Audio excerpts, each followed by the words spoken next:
Hi and welcome to the Geek Legion of Doom. This is a horror movie review and I'll be having a look at the movie The Crying Dead. Now this film was also known as The Whispering Dead, which was actually its original title, but it was later changed to The Crying Dead when it was released. Now you're going to hear me describe this movie as a comparison piece to Grave Encounters a lot for this review, but it really is. This film is pretty much a carbon copy to that original movie. It follows pretty much the same premise. We have a group of people trying to make a kind of documentary. They're trying to make basically a pilot for kind of a ghost hunters TV show, and you've kind of got 3 actors and I think 3 sort of crew. Basically go to an abandoned sort of hospital, asylum, whatever, and to try and film, to try and capture sort of some sort of ghostly entities and what have you. It's pretty much exactly the same setup as the Grave Encounters movie. It's a found footage film, exactly the same. And ultimately, you know, they go into the hospital, sort of search around. They're sort of told they shouldn't be there after dark, but they're kind of like the wise caretaker. Nevertheless, they kind of venture in once the sort of sun goes down, and you know, initially sort of strange things start to happen on a kind of like a sort of sliding scale, if you like, and kind of go up in sort of their intensity as the night sort of progresses. Now, this film, I would imagine, is probably a slightly lower budget movie than the Grave Encounters film. I have to say though, it does do a decent job of giving you some pretty decent scares and trying to sort of use what budget that they have to sort of really build a good sort of ambience and a very sort of creepy atmosphere. But there are a few things that I think that it kind of falls a bit short on when you compare it to the sort of Grave Encounters. Not least, obviously, it's that it's not original. And it's not just the story that they copy. I think there's a lot of tropes that they fall into in this movie, which are very sort of cliche. You have the very sort of cliche things happen in all horror movies. You know, they've got let's split up.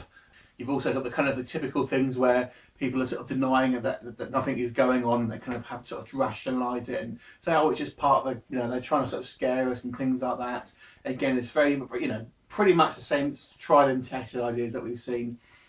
I just want to talk about one more scene as well. At the very beginning of this film, we kind of see a prologue of this girl looks like she's being experimented on, and she seems to have Jedi Force powers where she kind of throws people around, and we never really get any story about what exactly that is and why she's actually doing that. So I actually think that the film would have benefited if they just cut that whole bit out and just kind of left it with the actual ghosts. There's also some logic issues here as well. There's a couple of scenes where a character goes out into a kind of an adjacent room and they're essentially attacked by ghosts and kind of flung around the room and kind of hitting the sides, but no one in the kind of the next room is able to hear this, which I don't really understand, because it's just like, are we saying that the ghosts somehow have like stopped any sound from happening? It doesn't appear to be, but they just simply don't hear it. So there's a couple of logic issues as well.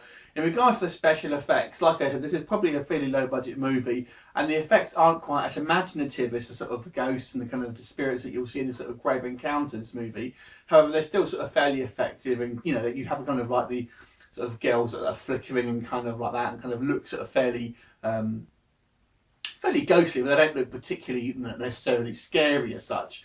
But it was, like I said before, it did a decent job of sort of building the atmosphere, which I think is the key to these movies. There's also another, sort of, again, a very similar film called Real Evil, which I don't think was as good as this, I have to say.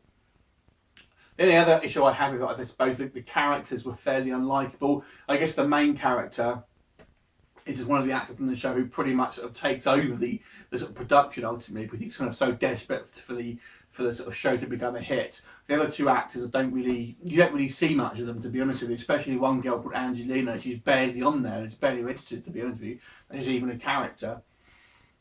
But all to be fair, all the characters tend to be not the most likeable people, I have to say. I don't know if that was intentional or not. But it did a decent job, but like I said, it was, despite its shortcomings, and I had to sort of factor in obviously the budget and these things, it did a decent job. I think it was probably better than Grave Encounters 2, but not quite as good as the original Grave Encounters. But it was, if you like these sort of found footage films, you can do a lot worse in this movie. It is a scary movie. It is a kind of one of these ones that's got lots of jump scares. It builds up a great atmosphere. It's got a good sort of sound design. Obviously the sets look like, you know, I don't know if it was filmed in a particularly real hospital. It looks like it probably was. So, you know, it does add that kind of like area of authenticity to it. So I want to give this one a 6.5 out of 10. Not quite as good as Grave Encounters, but not far off. Let me know what your thoughts are. Leave me a comment. I look forward to seeing you next time. Bye for now.